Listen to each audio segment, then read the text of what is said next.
Haleluya. Puji Tuhan. Kita akan mendengarkan agak berdengung firman Tuhan. Saya akan sampaikan firman Tuhan hari ini, saudara. Sadari siapa kita dalam Kristus dan nikmati keselamatan. Saya ingin kembali mengulang-ulang firman Tuhan ini, saudara. Sesuatu yang tidak kita sadari, sekalipun kita memilikinya, itu menjadi sia-sia. Kalau kita tidak menyadari apa yang sudah Kristus lakukan bagi kita, maka di dalam kehidupan kita akan begitu banyak hal-hal yang tidak terselamatkan. Nah, itu sebabnya selama ini firman Tuhan disampaikan. Masih agak ekonya mungkin terlalu tinggi. Ya. Firman Tuhan disampaikan, kebenaran firman Tuhan disampaikan supaya kita mengerti, supaya kita memahami. Dan setelah kita mendengar firman itu, maka kita akan disadarkan kembali. Ya, disadarkan. Dan ketika kita menyadari, saudara-saudara, siapa kita di dalam Kristus, maka kita akan menikmati keselamatan setiap hari di dalam Tuhan. Kita lihat firman Tuhan dari Injil Markus pasal yang keempat ayat 37 sampai ayat yang ke-40. Mungkin bisa volumenya diturunkan. Injil Markus pasal yang keempat ayat 37 sampai ayat yang ke-40. Kita baca. Saya akan baca ayat 37 dari ayat 38 dan nanti kita bergantian. Lalu mengamuklah taufan yang sangat dahsyat dan ombak menyembur masuk ke dalam perahu, sehingga perahu itu mulai penuh dengan air.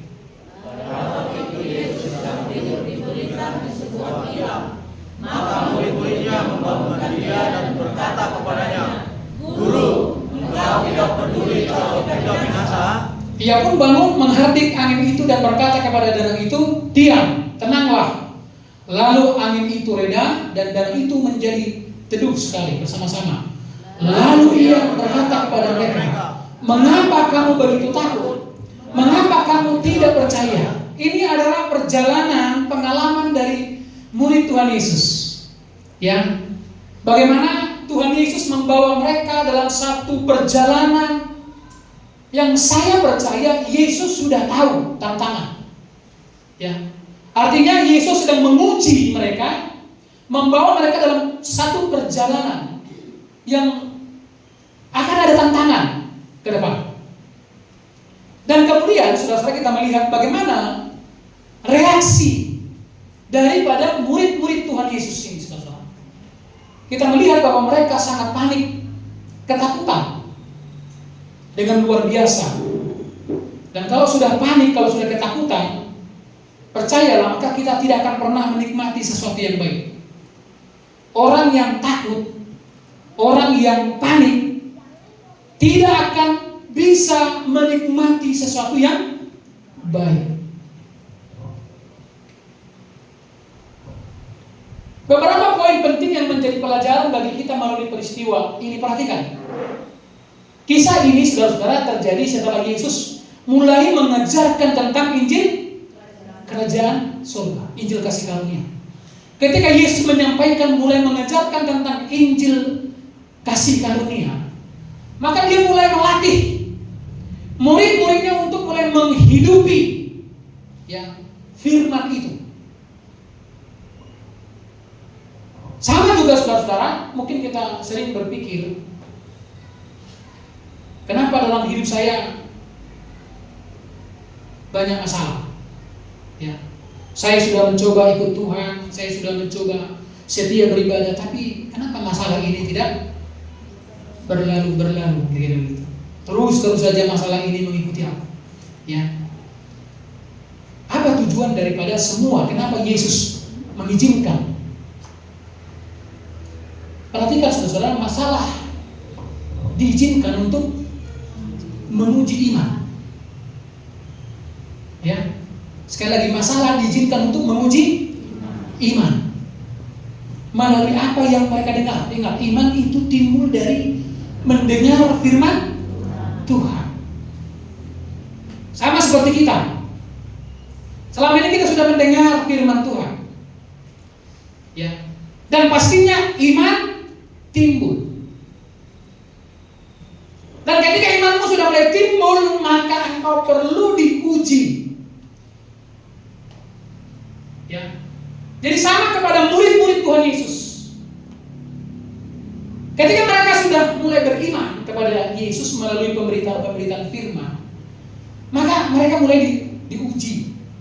Iman mereka mulai diuji dengan cara Yesus membawa mereka dalam satu perjalanan yang bertantangan, atau perjalanan katakanlah yang bermasalah.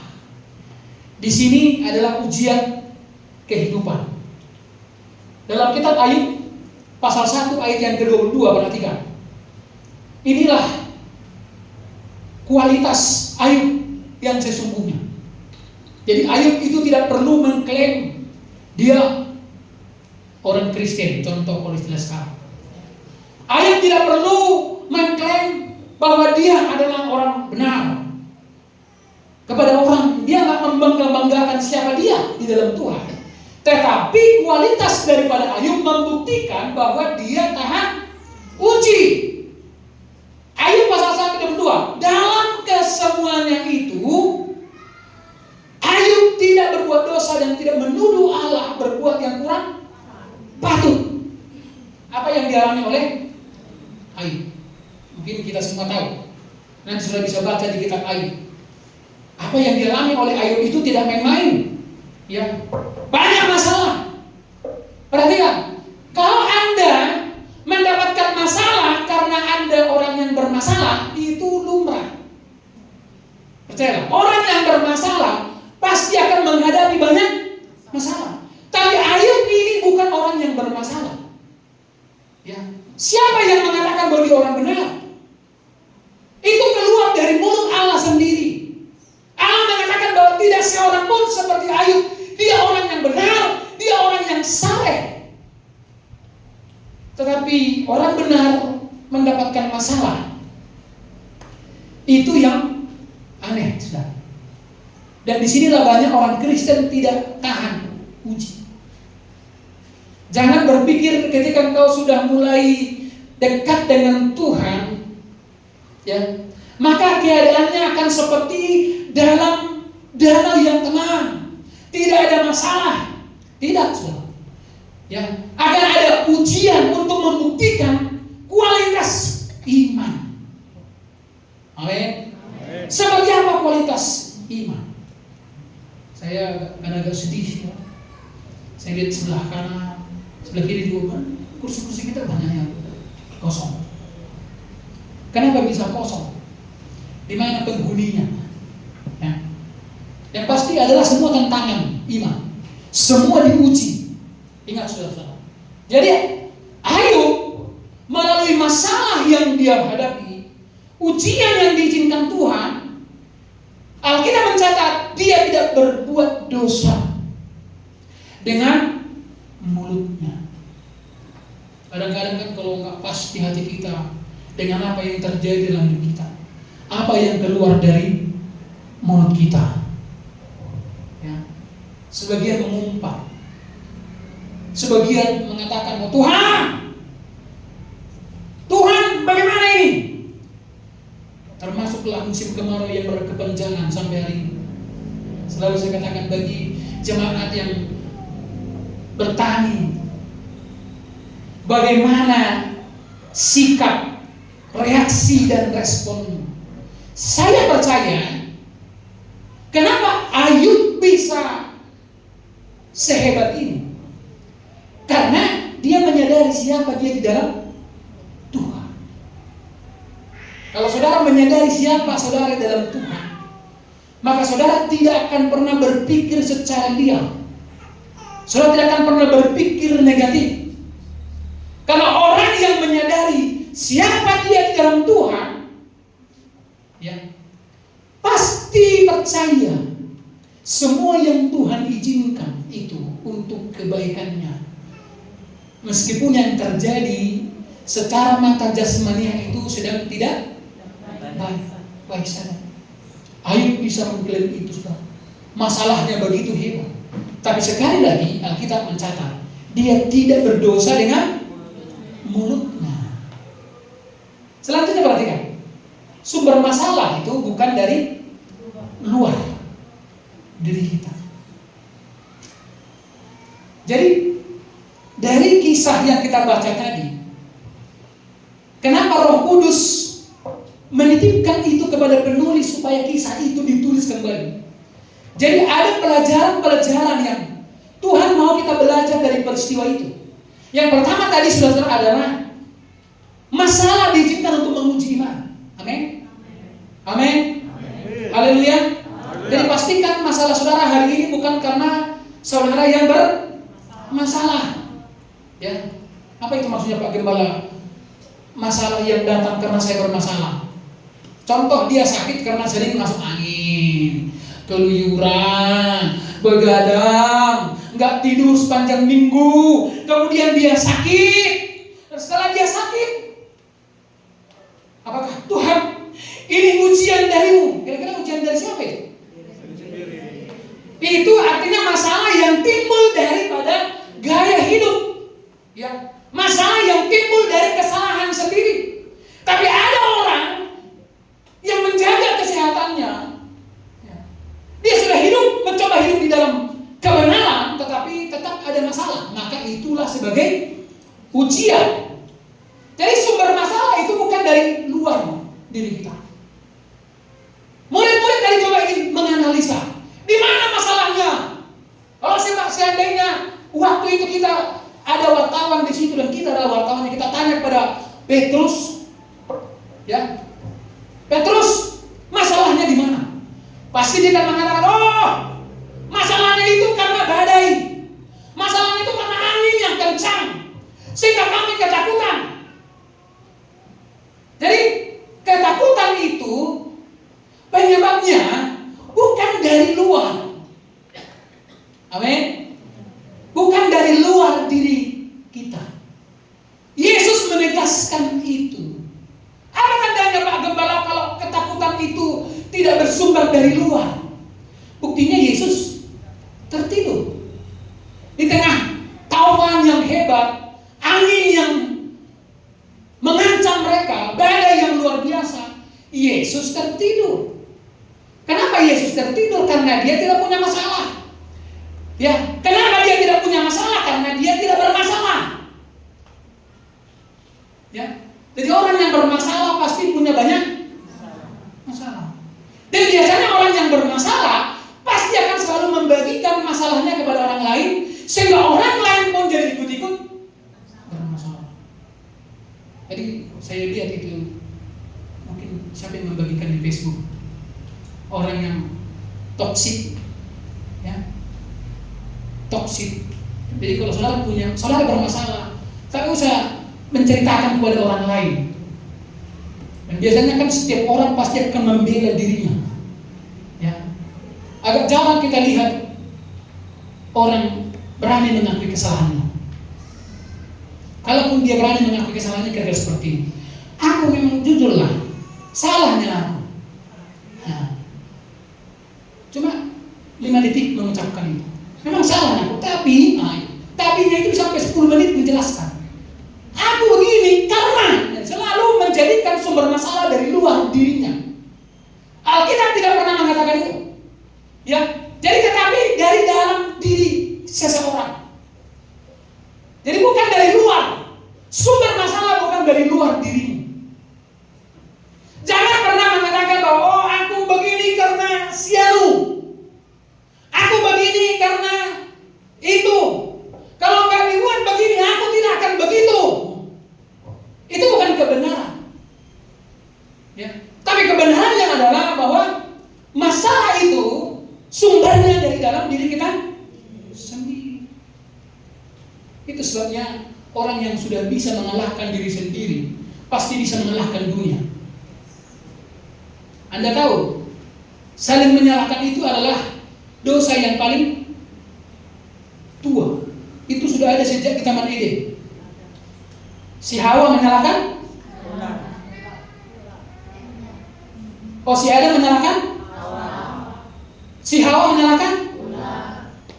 Ular tidak menyalahkan siapapun. Kenapa ular tidak berani menyalahkan siapapun? Karena dia tahu siapa Tuhan. Dia tahu bagi Tuhan itu tidak ada gunanya berbohong. Hanya kita yang kadang-kadang sudah tahu tapi pura-pura tidak. Coba disindari semua masalah di rumah tanggamu. Ayo, siapa persoalannya? Suami menuduh istri. Istri menuduh suami. Kalau masih perputaran konflik dalam rumah tanggamu masih semacam itu, sampai Tuhan Yesus datang, engkau tidak akan pernah menikmati keselamatan dalam rumah tangga. Ya. Jadi, siapa sumber masalah? Kalau di Alkitab dikatakan sumber masalahnya memang adalah Adam. Itu makanya si Adam kan sedikit di sini, karena si Adam tidak mau diinterogasi. Ya. Gak mau dia, dan laki-laki kan biasanya egonya tinggi. Firman itu dipercayakan kepada si Adam. Tapi si Adam memberikan tongkat kepemimpinan kepada si Hawa. Jadi sebenarnya kalau kita baca kitab, memang Hawa ini tipikal yang dominan. Ada begitu rumah tangga, istri yang dominan. Apa-apa tanyalah mama. Di telepon kalau itu, aku tanya dulu istriku ya. Jadi semua istri, kalau sudah istri yang memutuskan, kadang-kadang berpotensi seperti pengalaman Hawa. Karena istri selalu akan memutuskan dengan perasaan. Ya. Yesaya pasal 32 ayat 17. Ini kuncinya. Kita baca bersama-sama 1, 2, 3. Di mana ada kebenaran, di situ akan tumbuh damai sejahtera. Dan akibat kebenaran ialah ketenangan dan ketenteraman untuk selama-lamanya. Jadi kata kunci adalah kebenaran. Jadi orang yang sudah memiliki kebenaran, dia punya damai sejahtera. Haleluya. Haleluya. Dan Alkitab pernah membuktikan itu. Bagaimana Daniel yang dilempar, dimasukkan di gua Sina. Apakah dia takut? Wajar, pasti ada takutnya. Tapi dengar, kebenarannya adalah berasa takut tidak lebih besar daripada imannya. Itu sebabnya Alkitab tidak mencatat ketika Daniel dimasukkan di gua singa itu, saudara. Daniel meronta-ronta. Daniel histeris, tidak ada. Ya. Kenapa bisa begitu? Karena dia punya kebenaran. Amin. Dan orang yang benar pasti damai sejahtera. Itu yang selalu saya bilang. Selama ini klaim kita hanya merasa benar. Anda salah bagian. Ya. Apa tandanya kalau saudara benar? Apa? Apa tandanya kalau saudara yang benar? Dan sejahtera. Nah, kalau saudara yang ngamuk sampai memecahkan piring, tapi dia merasa nggak bersalah, itu pasti saudara kandungnya setan. Pasti saudara kandung itu. Karena orang yang benar punya damai sejahtera. Jadi nggak perlu kita klaim-klaim aku yang benar. Karena nanti orang akan menghakimi saudara menurut buahnya. Kalau Anda yang benar, bukankah seharusnya Anda damai sejahtera? Gitu ya. Jadi kalau saudara sudah tidak damai, berarti bukan saudara yang benar. Jadi siapa yang benar? Siapa yang benar? Dia yang damai. Jadi saya rindu jemaat ini terus bertumbuh, amin. Sehingga dalam rumah tangga tidak lagi saling menyalahkan. Ya, ditanya istrinya, dia bilang ini gara-gara suamiku ini. Ditanya suaminya, gara-gara istriku ini. Yang ada yang bertanggung jawab. Ingat tadi saudara, sumber masalah itu bukan dari luar. Kenapa kamu jadi begini? Dia selalu menyalahkan di luar. Coba lah kalau seandainya Pak Gembala, bapakku itu Presiden Perdana Menteri Inggris nggak akan sepertinya. Siapa bilang? Kalau orang yang bermasalah mau anak siapapun dia pasti akan bermasalah. Ingat tadi masalah itu bukan bersumber dari, tapi dari dalam. Dan itu yang ingin ditunjukkan oleh Yesus melalui murid-muridnya. Yesus ingin menegaskan satu perkara penting. Perjalananmu masih panjang. Ingat, kenapa Yesus bisa tertidur? Ingat, dia nggak dirisaukan, dia tidak dipengaruhi oleh taufan dan badai itu, saudara. Bahkan Yesus merasa itu tidak mengancam dia, itu tidak mengganggu keselamatannya. Kita ini jujur, saudara, memang sudah budaya orang Indonesia gitu. Orang budaya Indonesia ini kan terlalu kepo. Kita pengen mengetahui semua masalah orang. Ya. Begitu kita tahu, ikutlah kita nimbrung. Kan gitu ya. Sehingga kita menumpahkan darah orang yang tidak bersalah. Ya.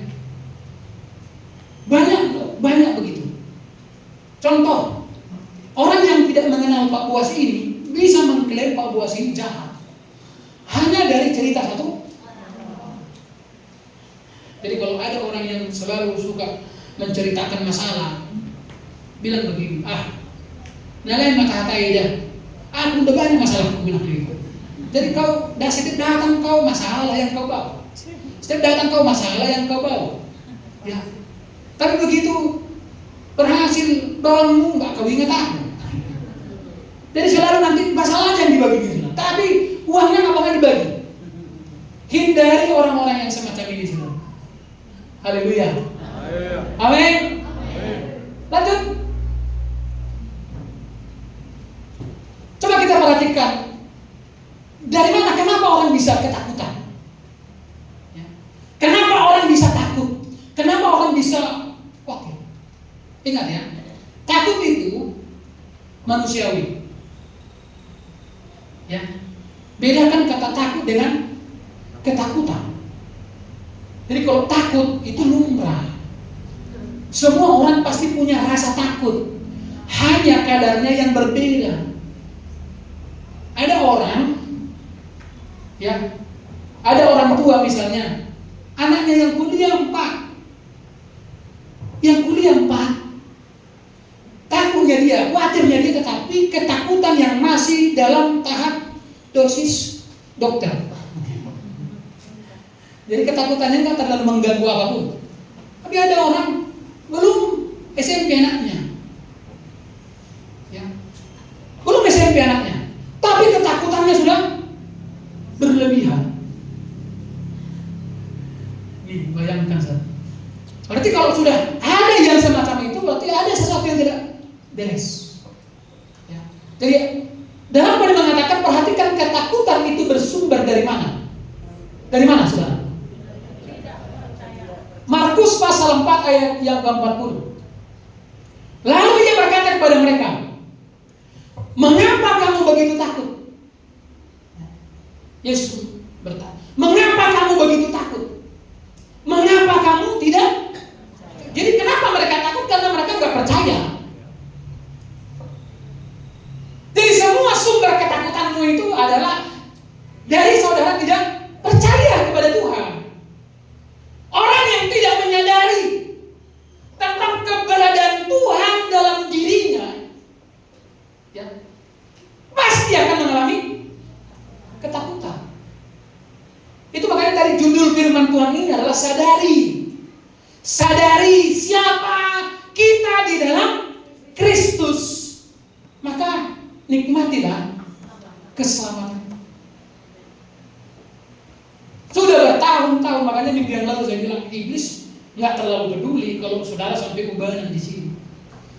Tapi iblis akan mencegah saudara supaya hidup dalam kebenaran. Itu soalnya iblis akan membuat kebenaran yang lain yang serupa dengan kebenaran itu. Apalah kira-kira itu? Kebenaran diri sendiri. Jadi kalau sudah kita menghadapi dua resiko ini, saudara, contoh ketika saudara diperlakukan tidak adil, Kita kan gak peduli amat dengan kebenaran Tuhan. Yang kurasakan sekarang Pak Gembala, tahu yang kurasakan sekarang itu, saya dijolimi, saya dikhianati. Ya, peduli amat dengan firman. Kalau saudara hanya peduli dengan perasaanmu, wah, saudara akan dibawa kendali iblis. Jadi sumbernya kenapa orang begitu takut adalah karena kurang percaya.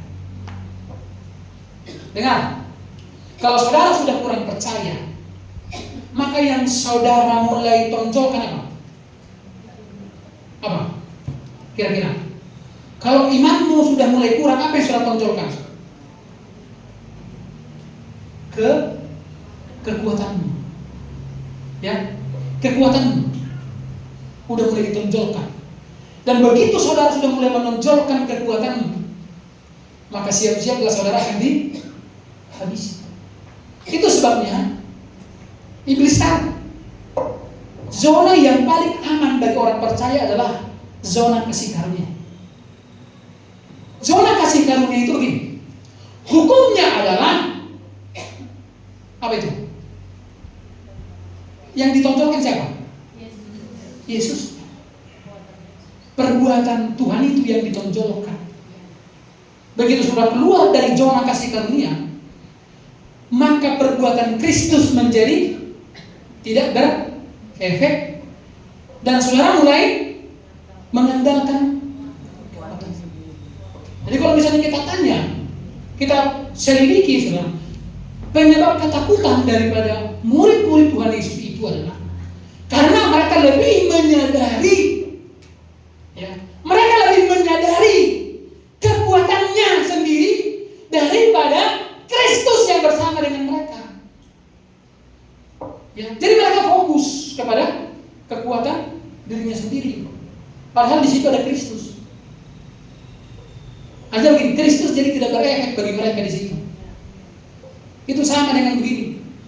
Kalau persoalanmu adalah uang, ya, misalnya orang terkaya di Indonesia ini tinggal di rumahmu, ya, tinggal di rumahmu orang terkaya di Indonesia ini, itu artinya kan tidak ada lagi masalah soal uang. Tetapi kalau saudara tidak menyadari itu, saudara akan tetap takut. Coba, sumber berkatnya ada di situ, Yesus. Tapi mereka tidak menyadari itu. Mereka lebih menyadari kekuatannya. Akibatnya mereka ketakutan. Kata tidak percaya. Ini kan ada firman Tuhan di sini. Saya ulangi. Mengapa kamu tidak percaya?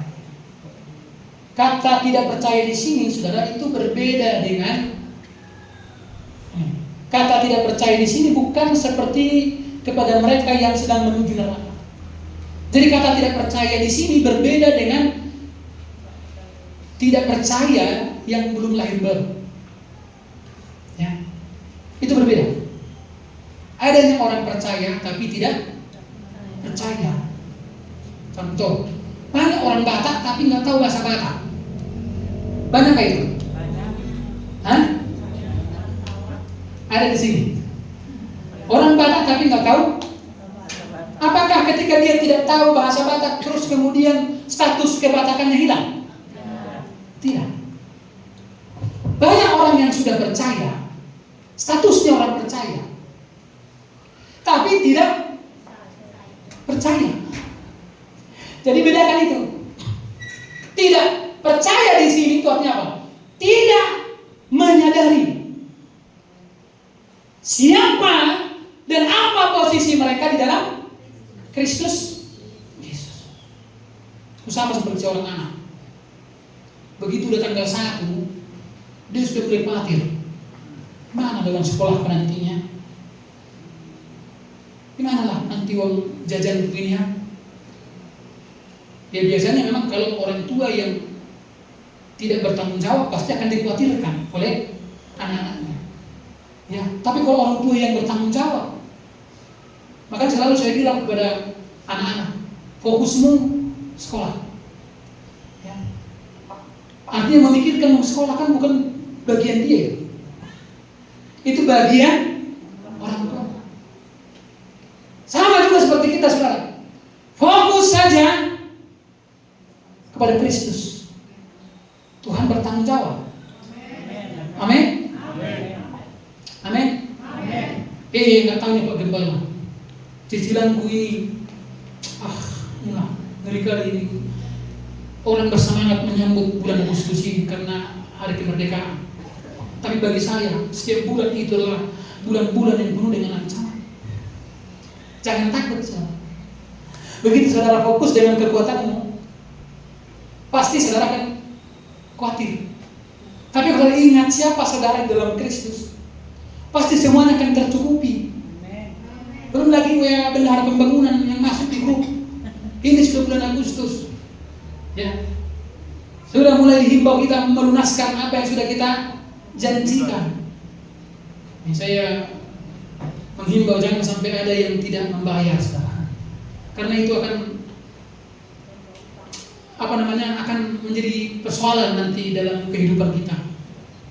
Ya. Itu kan kalau kita mengandalkan Tuhan, coba inilah fokus dari serangan iblis. Iblis akan selalu memulai dari semua panca indera kita. Dengan apa yang saudara lihat, dengan apa yang saudara rasakan, dengan apa yang saudara dengar. Iblis menghajar kita dari sana. Ya. Coba perhatikan ayat ini, saudara, Matius pasal 14:30. Tetapi ketika dirasanya tiupan angin, siapa ini? Petrus. Begitu dia mulai rasakan tiupan angin, apa yang terjadi? Takutlah. Iya. Takut. Dan mulai tenggelam lalu berteriak, Tuhan. Jadi dari mana persoalannya, saudara? Ketika dia mulai merasa. Jadi rasa panca indera ini semua berkaitan dengan kekuatan diri sendiri. Jadi iblis pun akan datang menghajar kita dari sana, dari apa yang kau lihat, dari apa yang kau rasakan, dari apa yang kau pikirkan. Iblis akan datang dari sana. Iblis tahu bagaimana mengganggu murid-muridnya. Ya. Kadang pertanyaannya begini, bukankah Tuhan berkuasa Pak Gembala? Kalau contoh lah katakan, kalau misalnya setan mau mendatangkan masalah bagi murid, kenapa Tuhan enggak mencegah? Memang Tuhan enggak mencegah, Dia izinkan semua. Ingat tadi kenapa Dia izinkan? Untuk menguji iman. Amin. Imanmu diuji melalui masalahmu. Tapi jangan semua masalah itu kau klaim sebagai ujian. Tadi seperti saya bilang, kalau dia sakit karena gaya hidup tidak sehat, maka itu bukan ujian. Kalau ada misalnya orang yang hidup tidak tertib, ya, saya bilang gereja malas, ibadah malas, tapi kemudian dia datang banyak masalah. Ya. Apa itu sebagai ujian? Tidak juga. Jadi jangan sembarangan mengatakan itu ujian. Kalau misalnya saudara sedang ditimpa masalah karena cara hidupmu yang salah, yang perlu adalah bertobat. Amin. Amin. Sama-sama katakan bertobat. Tapi kalau misalnya saudara dapat masalah karena saudara hidup benar, maka itu adalah kasih karunia. Sebab itu adalah ujian. Ingat, apapun yang kita miliki, saya bilang kembali, kalau kita tidak menyadari ini, itu sama dengan sia-sia. Ya. Coba lihat firman Tuhan saudara. Kebenaran hukum Taurat. Kembali ke sini saudara. Jadi nggak ada hukum yang lain yang dibawa iblis kepada kita.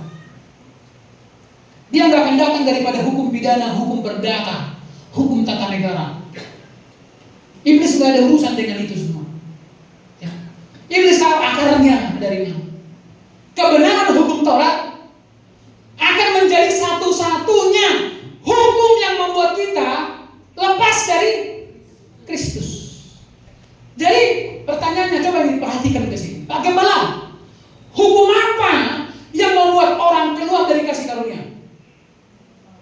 kebenaran dari hukum. Saya harap tidak ada kita yang salah paham dengan khotbah saya seolah-olah saya sedang memvonis hukum Taurat itu jahat. Tidak. Ya, nanti kita akan lihat ayatnya. Kalau di dalam terjemahan King James dia menggunakan apa? No effect. Ya, unto you. Dia menggunakan kalimat ini. Tidak ada pengaruhnya bagimu. Iblis tahu ini adalah kebenaran dan akan selalu datang dengan hukum. Apa itu? Kita lihat sekarang. Galatia pasal 5 ayat 4. Coba kita baca 1, 2, 3. Kamu lepas dari Kristus jikalau kamu mengharapkan kebenaran oleh hukum Taurat. Kamu hidup di luar kasih karunia. Jadi apa yang membuat orang lepas dari Kristus? Kebenaran hukum Taurat. Loh, maksudnya Pak Gembala lepas dari Kristus? Apakah Kristus melepaskan kita? Tidak. Dengan perjanjian baru itu adalah hukum. Ya. Perjanjian lama itu adalah hukum. Dua-duanya punya karakteristik yang berbeda. Hukum perjanjian lama itu hukum Taurat adalah hukum yang menitik beratkan kepada perbuatan. Panca indera ini juga. Itu makanya kan gini, iblis akan membuat masalah dalam dirimu. Ya. Nah sekarang bagaimana respon kita? Kalau saudara mengandalkan kekuatan, udah pasti asam urat, asam lambung, gula darah, tensi bermasalah, betul nggak? Betul nggak kan? Jangankan urusan 100 juta. Ya. Iblis tahu tak perlu 100 juta untuk membuatmu kocar kacir. Kadang urusan 20.000 pun sudah kocar kacir. Apalagi udah menyangkut uang. Kita ini paling sensitif. Itu makanya iblis selalu membuat stigma. Karena pendeta yang mengkhotbahkan tentang uang, maka duitan. Itu framing, saudara. Ya, sehingga ketika orang melihat saya, ini memang kalau kuliah memang wajah pendeta kostum itu memang kayak ada kuliah uang 100.000 di jidatnya itu.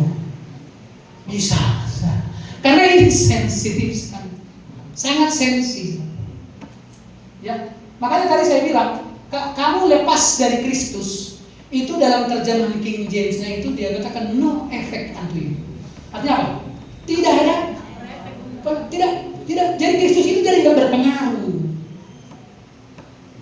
Jadi tawar dia gitu. Jadi apa yang membuat kita lepas dari Kristus? Apa yang membuat kita keluar dari kasih karunia? Di luar, hidup di luar, maksudnya bukan keluar. Hidup di luar kasih karunia. Apa yang membuat itu, saudara? Kebenaran oleh hukum Taurat. Galatia 3:10 bagian A. Karena semua orang yang hidup dari pekerjaan hukum Taurat apa? Coba perhatikan semua. Coba baca dulu dengan suara yang kencang. 1, 2, 3. Karena semua orang yang hidup dari pekerjaan hukum Taurat berada di bawah kutuk. Hukum Taurat itu mematikan. Kasih karunia menghidupkan. Kalau sumber hidupmu dari hukum Taurat, maka buahnya adalah apa? Halo? Kutuk.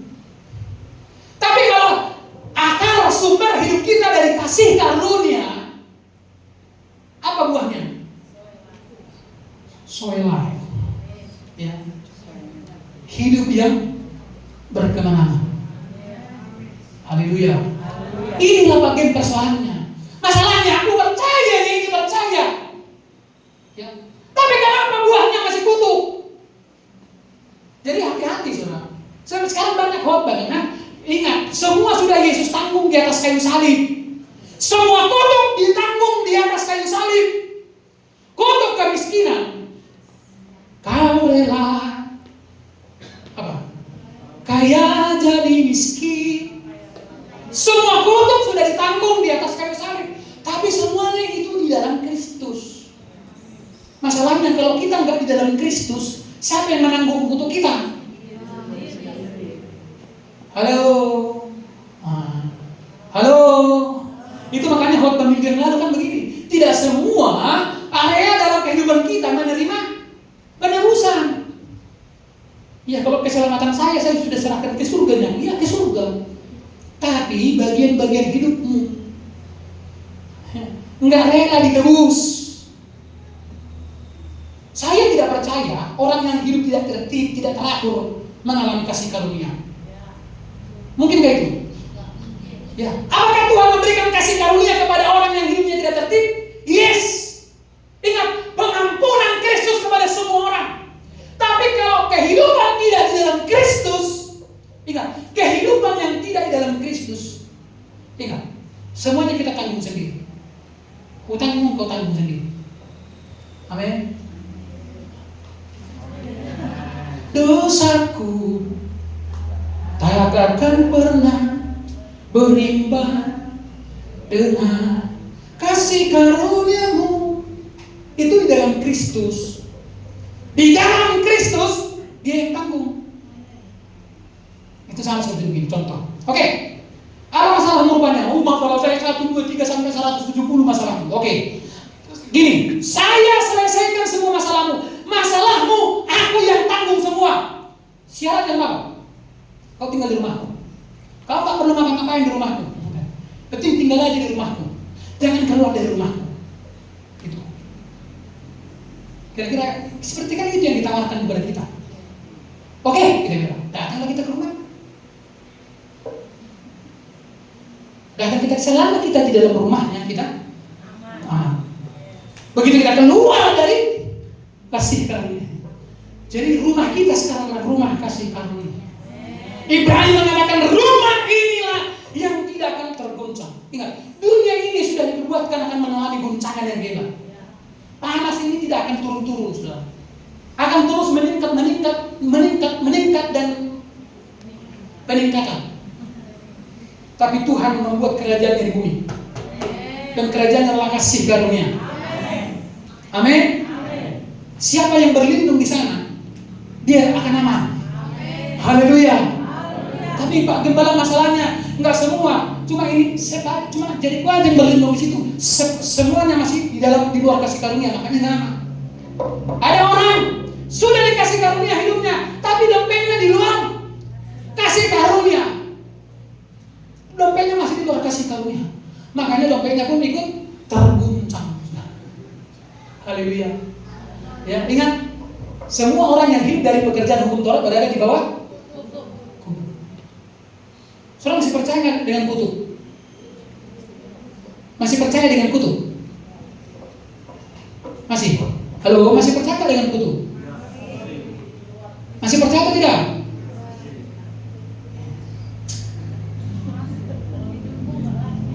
Masih percaya dengan kutuk? Masih. Kutuk itu masih ada. Dari mana? Sekarang begini. Dari mana? Sekarang begini. Sumber kutuk itu dari mana? Anda tahu kalau sumber kutuk itu dari Haunebolo, dari goa-goa yang dipuja orang, masih masuk akal nggak? Masalahnya sumber kutuk menurut firman Tuhan itu dari mana? Halo, coba perhatikan ke depan. Dari mana sumber kutuk?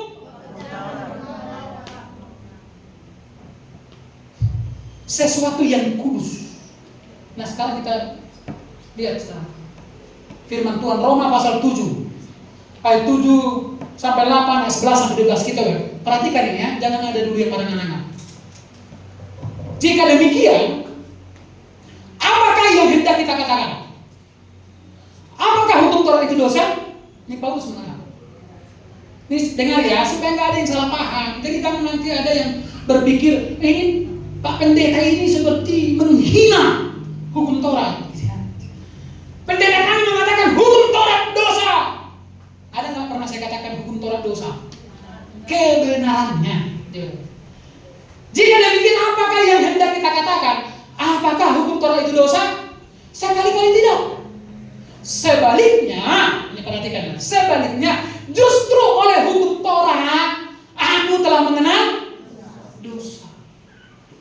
Karena aku juga tidak tahu apa itu keinginan. Kalau hukum Taurat tidak mengatakan jangan mengingini. Jadi iblis datang dari sini, jangan jangan mengingingi. Jadi iblis gini, hukum Taurat itu adalah sesuatu yang tidak mungkin kita bisa lakukan. Contoh, jangan mengingini. Semakin saudara tidak mengingini, semakin saudara mengingini. Kira-kira seperti itu. Karena itu godaan. Tetapi dalam perintah itu, apa itu perintah itu? Hukum Taurat. Dosa mendapat kesempatan. Kata dosa di sini bukan kata sifat. Ini kalau terjemahan aslinya. Kata dosa di sini bukan kata sifat, tapi kata benda. Jadi dosa di sini adalah iblis, setan. Coba lihat. Tetapi dalam perintah itu kira-kira begini. Iblis mendapat kesempatan untuk membangkitkan di dalam diriku rupa-rupa keinginan. Sebab tanpa hukum Taurat dosa mati. Ingat, dengar ini ya. Kalau nggak ada hukum Taurat, kita menjadi tidak berdosa. Berarti satu-satunya hukum yang bisa mengembalikan kita kepada dosa itu adalah hukum Taurat. Kenapa orang susah mengklaim dirinya sebagai orang benar? Ya, sebagai orang benar, karena dia masih hidup di bawah hukum. Kalau hukum Taurat menjadi sumber kehidupanmu, maka semua orang sudah berdosa. Tidak ada seorang pun yang benar. Ayat 11, sebab dalam perintah itu, perhatikan. Sebab dalam perintah itu, dosa, iblis mendapat kesempatan untuk menipu aku.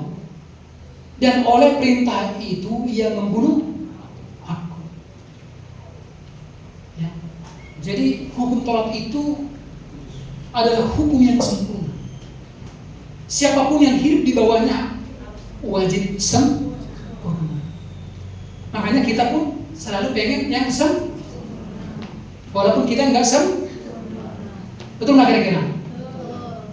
Suami berekspektasi supaya istrinya sempurna, tubuhnya nggak berubah. Ya. Suami berekspektasi juga suaminya sempurna. Bukankah sumber daripada semua persoalan itu karena kita selalu pengen apa? Seperti yang di hatimu. Begitu nggak seperti yang di hatimu, mukamu menjadi berubah menjadi murung, ya, nggak semurung lagi, saudara, murung. Jadi hukum Taurat itu adalah satu kebenaran yang menuntut semuanya harus sempurna. Itu makanya banyak juga jemaat yang menginginkan juga gerejanya sempurna. Sesama jemaat jangan ada yang menyinggung perasaan pula. Gitu. Begitu dia tersinggung, keluar. Begitu dia tersinggung, pindah. Itu adalah kebenaran dari hukum. Ayat 12, jadi hukum Taurat adalah kudus. Dan perintah itu juga adalah kudus, benar dan baik. Jadi hukum Taurat itu adalah karakter Allah yang maha kudus, maha sempurna. Ya. Itu hanya dimiliki oleh Tuhan. Gak boleh kita pengen seperti Tuhan. Ada di sini yang pengen maha? Hah? Tapi semua gak kita pengenkan maha semua? Alah, itu saudara. Bukankah itu saudara yang saudara selalu inginkan maha? Contoh ada masalahmu, engkau maha kuasa. Ya. Begitu contoh ada persoalan di mana engkau pengen jadi maha hadir, betul gak? Kau bisa hadir di mana-mana. Engkau pengen mengupimi siapa yang disalahkanmu. Coba bayangkan kalau itu ada padamu maha hadir, aku yakin 2 jam engkau mati. Tuhannya dikutuki, dimaki-maki, di apa namanya, diburuk-burukin, nggak terganggu Tuhan. Kalau saudara coba, ada 5 orang setiap detik yang ngomongin saudara, gimana kira-kira jantungmu? Jadi yang maha-maha ini hanya Tuhan yang mampu, yang maha-maha. Haleluya. Haleluya. Bukankah begitu ada orang yang menyakitimu, bukankah ingin kau maha langsung mencekik dia tanpa menggunakan tanganmu? Pengen gak seperti itu? Saudara nggak pengen di mulut tapi di dalam hati secara de facto itulah yang sering terjadi. Engkau ingin musuh-musuhmu binasa, betul nggak? Siapapun yang menjelekkanmu biar dia jelek sampai selama-lamanya. Coba tiba-tiba ada orang yang mencakapimu, memburuk-burukkanmu, mengata-ngataimu sesuatu yang buruk, langsung mukanya busuk bulatan. Dalam hatimu gimana kira-kira? Itulah kebenaran dari hukum Taurat itu. Makanya Tuhan dari sisi hukum Taurat mengharapkan semua harus mati. Nah, ada yang boleh hidup, apalagi si Daniel ini harus mati nih. Semua harus mati. Karena kalau kebenaran hukum Taurat yang dijadikan jadi patokan, tak satu pun yang bisa selamat. Gembala aja nggak selamat. Makanya aku bilang kalau bukan karena kasih karunia, akulah di daftar pertama yang menuju neraka. Apalagi saudara. Untunglah ada kasih karunia. Jadi jangan salah paham, hukum Taurat itu baik, tapi hukum itu hanya digunakan oleh iblis. Ingat, sengat maut ialah dosa, dan kuasa dosa adalah ramalo. Coba sekali lagi, sengat maut, bisanya maut itu apa? Dosa. Artinya kalau dosa itu sudah diampuni, maut menjadi tidak menakutkan. Itu makanya selalu dasar saya bilang begini, kita nggak takut mati lagi. Amin. Tapi jangan karena nggak takut mati jadi cari mati. Saudara nanti di simpang dua sana udah akan turun. Coba nggak takut aku mati, kau bilang bodoh itu. Ya, orang nggak takut mati kalau saudara sudah merdeka dari situ, hidupmu bebas. Ingat, dosa itu yang Tuhan ampuni. Ketika Tuhan mengampuni dosa, maut menjadi tidak berarti. Karena kuasa dosa adalah kuasa dosa itu apa? Halo, apa kuasa dosa? Jadi kalau saudara salah, bagaimana saudara menyadari sesuatu yang salah? Ingat, kuasa dosa adalah hukum Taurat. Ingat, sengat maut adalah, artinya maut itu menjadi sesuatu yang mematikan karena ada. Nah sekarang dosanya sudah diampuni Tuhan. Tapi ingat, kuasa dosa adalah hukum Taurat. Ingat, dosa itu akan selalu masih berkuasa atas hidupmu kalau saudara masih hidup di bawah kebenaran hukum. Orang yang hidup di bawah kebenaran hukum Taurat itu selalu menuntut. Dia salah. Ya memang aku salah melakukan kebenaran.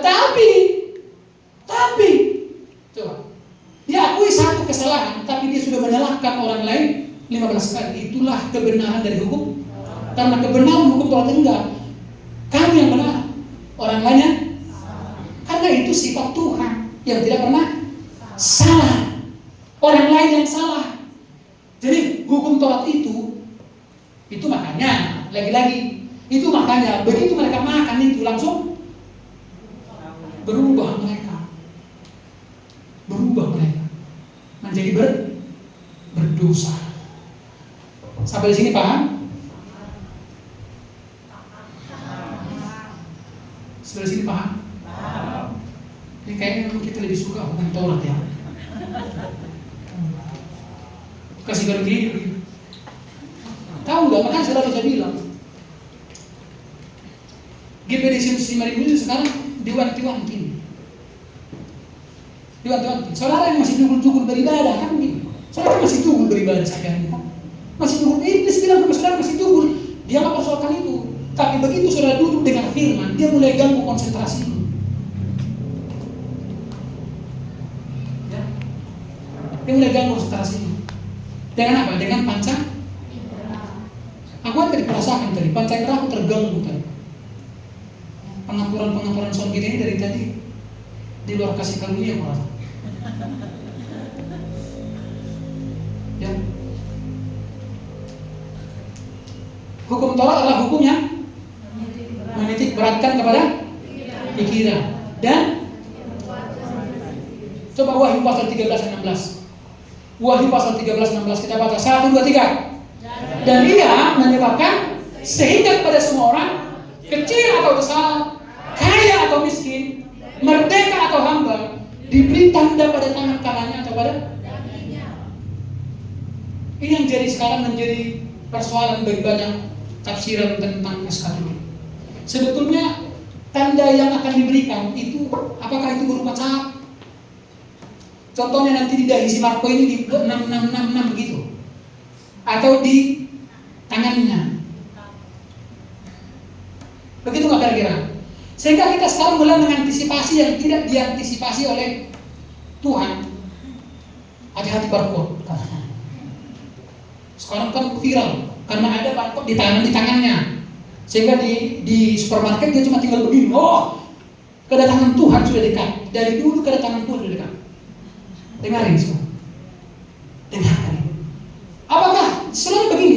Kita kalau itu jangan sembarangan menafsirkan. Apakah nanti contoh tanda itu berupa angka 66 itu adalah simbolis atau harafiah? Saya percaya tidak ada tanda yang bisa menandingi tanda Kristus. Amin. Tapi gini lah, gini, saya pengen menyederhanakan ayat ini. Ya, coba. Tangan itu berbicara tentang apa? Perbuatan. Tangan itu berbicara tentang apa? Halo, sebelah sini agak minum kali, kayaknya agak pengeluhan di sini. Coba, tangan itu berbicara tentang apa? Perbuatan. Dahi berbicara tentang apa? Pikiran. Berarti kalau tanda pada tangan kanan dan pada dahi, kalau contoh itu berbicara tentang perbuatan dan pikiran, bukankah itu berbicara tentang kebenaran apa? Karena hukum Taurat menitik beratkan kepada tangan dan dahi. Kenapa harus tangan kanan, Pak Gembala kan itu? Kenapa tangan kanan? Karena meniru Yesus sesudah naik ke surga di sebelah tangan kanan, tangan kiri. Ya, jadi tangan kanan, tangan kiri itu jangan dibuat harafiah. Itu adalah simbolik. Jadi nanti kalau contoh di surga kita, jangan langsung fokus matamu ke sebelah kanan. Tangan kanan itu berbicara tentang apa? Kehormatan. Amin. Kejayaan. Tangan kanan berbicara tentang kebesaran. Jadi bukan harafiah. Sama seperti Tritunggal. Apakah Allah itu 3? Tidak. Sebab Tritunggal tidak berbicara tentang angka. Ya. Bukan bicara tentang angka. Jadi hukum Taurat itulah hukum yang menitik beratkan kepada pikiran dan perbuatan. Di akhir zaman iblis akan menggunakan ini. Kalau iblis tahu, begitu saudara keluar dari kasih karunia, maka saudara akan mengandalkan apa? Pikiran dan perbuatan. Dan sekarang coba kita lihat, pikiran dan perbuatan sekarang itu seperti menyamai Tuhan. Ya, teknologi, ya, itu sekarang dianggap menjadi kuasa yang menandingi siapa? Tuhan. Bagaimana kita menyikapi serangan iblis? Ya, dalam pikiran kita. Kalau datang hukum Taurat ini, saudara, bagaimana kita menyikapinya sekarang kita gitu? Kalau datang hukum Taurat ini, bagaimana kita menyikapinya? Ingat, iblis tidak akan datang dengan hukum yang lain. Dia datang dengan hukum Taurat. Karena kebenaran dari hukum Taurat itu akan apa? Membuat saudara keluar dari kasih karunia. Galatia pasal 4 ayat 21 sampai 26, 29 sampai 30 ini ayat terakhir. Kita baca saudara. Katakanlah kepadaku, hai kamu yang mau hidup di bawah hukum Taurat, tidakkah kamu mendengarkan hukum Taurat? Jadi Paulus menjelaskan pada jemaat di Galatia. Karena jemaat di Galatia itu masih hidup di bawah hukum Taurat. Jadi Paulus mengatakan, dengarkan ini. Ayat kedua, bukankah ada tertulis bahwa Abraham mempunyai 2 anak? Siapa yang pertama? Ismail. Anak pertama siapa? Ismail. Siapa? Ismail. Yang kedua? Tiga. Ismail lahir dari mengandalkan apa? Pikiran dan perbuatan. Lahirlah Ismail. Itu makanya mulai dia lahir selalu mendatangkan apa? Ishak lahir dari apa? Kasih karunia. Sebab Sarah sudah mengandung. dan nonton. Ya. Seorang dari perempuan yang menjadi hambanya, siapa namanya itu? Hagar. Dan seorang dari perempuan yang merdeka, siapa namanya? Sarah. Sekarang di gereja ini hanya dua ibunya. Kalau enggak Hagar, Sarah. Coba, yang ibunya, ibu kandungnya Hagar, ini anak yang selalu bikin menganiaya. Nanti kita akan menganiaya tuh, itu menjadi sumber masalah tuh. Namanya si Hagar. Tapi kalau ibu kandungnya si Sarah, lihat, dia lebih cenderung membawa damai. Apa yang ada? Nama-nama yang aku masalah Bang. Sarah mau di sini. Oke, Daida. Oke. Walaupun bukan dia yang salah, tapi demi kepentingan umum dia mengalah. Itulah siapa. Ya. Lanjut. Tetapi anak dari perempuan yang menjadi hambanya itu diperanakan menurut daging. Nah, ini kan sudah tahu awalnya kan si Sarah yang bilang begini, mungkin bukan dari rahimku. Coba lah, mungkin dari siapa? Si Abraham kan paling suka ya. Dalam perhitungan. Matra ya, gak ada masalah. Oh, jelas kan. Mau nak langsung bunting. Coba. Ya. Jadi selalu jalan alternatif ini memang kelihatan mudah, tapi akan menjadi masalah dalam hidupmu seumur hidup. Hati-hati sudah. Tapi anak perempuan menjadi hambanya itu diperanakan menurut daging, dan anak dari perempuan yang merdeka itu oleh karena janji. Paulus menjelaskan begini, ayat 24. Ini adalah suatu kiasan, gambaran itu. Jadi itu adalah gambaran bayangan. Kenapa Tuhan mengizinkan begitu? Tuhan sedang membuat satu gambaran kan dua hukum. Jadi nggak ada hukum Al-Quran, hukum nggak ada di seluruh dunia. Ini cuma dua hukum ini yang berkuasa. Ini adalah satu kiasan, sebab kedua perempuan itu adalah dua ketentuan Allah. Yang satu berasal dari gunung Sinai. Ingat hukum Taurat diberikan di gunung Sinai. Dan melahirkan anak-anak perhambaan itulah ibu kandungnya Hagar. Jadi kalau saudara masih diperhamba, itu saudara ibu kandungmu siapa? Hagar. Wah, aku lucu pakai. Wah, aku sekarang. Jadi kali kalau saya nyuminya itu masih Hagar itu saudara. Itu makanya ini para pemimpin pujian harus bersemangat. Mungkin tadi si David terbawa suasana baru berdiri. Nah, saudara pemimpin pujian harus bersemangat. Saudara puji Tuhan, mari kita makin berdiri begitu. Jadi orang pun bersemangat.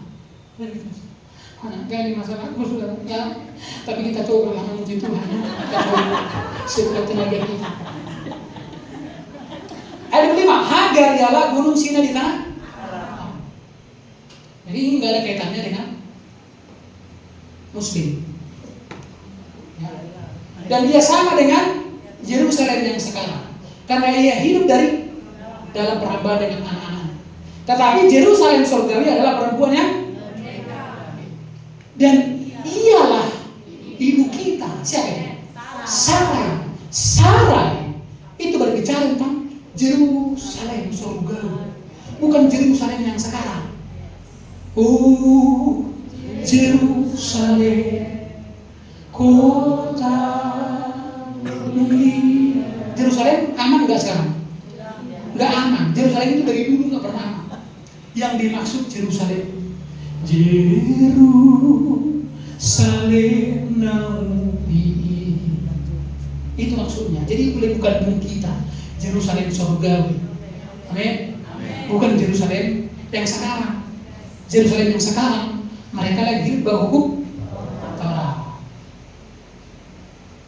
Lanjut.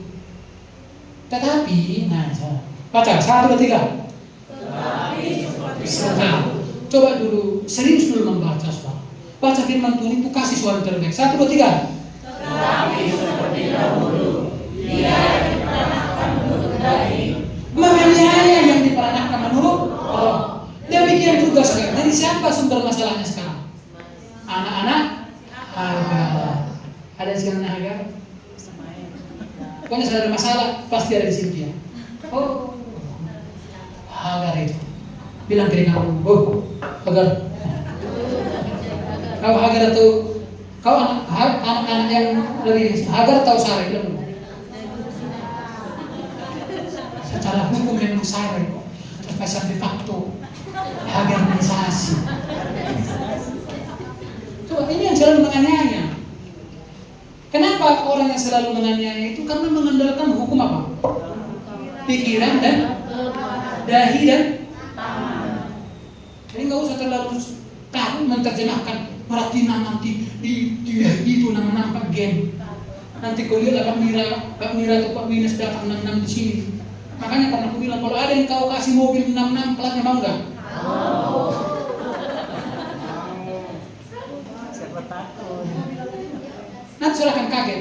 Saya masih ingat nomor induk saya waktu SD 666. Saya masih ingat, nanti ku posting. Ya, 666 itulah nomor induk saya, nomor stambuk. Saya masih ingat yang lain nggak ingat, cuma itu karena agak berkesan 666. Sehingga dari dulu saya selalu antikris kau katanya. Dari dulu saya seperti sudah dilantik jadi antikris karena nomor stambuk itu. Jadi ingat, 66 tidak berbicara angka-angka numerik, bukan. Tapi itu adalah simbolik. Adalah apa? Kekuatan yang bersumber kepada pikiran dan perbuatan. Teknologi sekarang itu lahir dari situ. Pikiran dan perbuatan. Ayat 30, nah ini ayat terakhir ya. Bagaimana kita menyikapi kalau iblis membawa hukum Taurat, bagaimana baca 1, 2, 3. Tetapi apa kata nas kitab suci?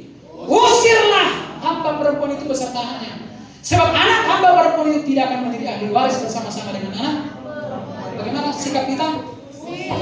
Usir, lao.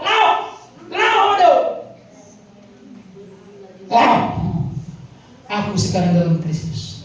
Nantikanlah pertolongannya, walaupun ngeri sedang. Puji Tuhan. Ingat selalu. Sampai hari ini selalu saya katakan, ketakutanmu itu nggak terbukti sebetulnya, karena Tuhan yang menjaga kita. Amin. Haleluya. Coba dulu lihat kiri kanan muka dan dulu di samping kiri kanan dia ada mukanya, muka hukum Taurat atau kasih karunia. Soalnya pakai